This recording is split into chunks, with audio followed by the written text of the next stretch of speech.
தளபதி ரசிகர்கள் அவர்கள் எப்பொழுது தன் ஆசை நாயகனின் படம் வரும் என்று எதிர்பார்ப்பார்கள். அண்மையில் அப்படி மாசாக தயாராகி ரசிகர்களின் அமோக வரவேற்பை பெற்றதோடு வசூலிலும் கலக்கிய படம் மெர்சல்.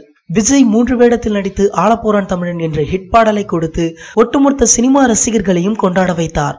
படமும் பாக்ஸ் ஆபீஸில் ரூபாய் 250 கோடிக்கு மேல் வசூல் செய்து சாதனை படைத்தது. ஸ்ரீ தேனண்டால் பிலிம்ஸ் நிறுவனத்தின் 100வது படமான மெர்சல் அவர்களுக்கும் படு சந்தோஷத்தை கொடுத்துள்ளது.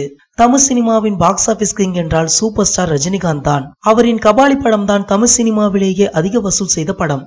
ஆனால் விநியோகஸ்தர்களில் ஒருவர் திருப்பூர் சுப்பிரமணியம் பேசுகையில், கோயம்புத்தூரில் மெர்சல் படத்தை நான் தான் வெளியிட்டேன். படத்தின் ஷேர் மட்டும் ரூபாய் 12 கோடி கிடைத்தது. ரஜினியின் கபாலி கூட ரூபாய் 7 கோடி தான் ஷேர் கிடைத்தது. இதுவரை அதிகமாக ரஜினியின் எந்திரன் படம் தான் கோயம்புத்தூரில் ரூபாய் 10 கோடி வரை ஷேர் கொடுத்துள்ளது. இதனை விஜய் தான் முறியடித்துள்ளார். மெர்சல் தோல்வி படம் இல்லை, மிகப்பெரிய வெற்றி படம் என்று அவர் கூறியுள்ளார். மெர்சலின் பிரம்மாண்ட வெற்றியை பத்தின உங்களது கருத்துக்களையும் கமெண்ட்ல போஸ்ட் பண்ணுங்க. இந்த வீடியோ பிடிச்சிருந்தா லைக் பண்ணுங்க, ஷேர் பண்ணுங்க, மறக்காம நம்ம சேனலை சப்ஸ்கிரைப் பண்ணுங்க. மேலும் தகவல்களை உடனுக்குடன் அறிந்து கொள்ள அருகில் உள்ள பெல் பட்டனை கிளிக் பண்ணுங்க.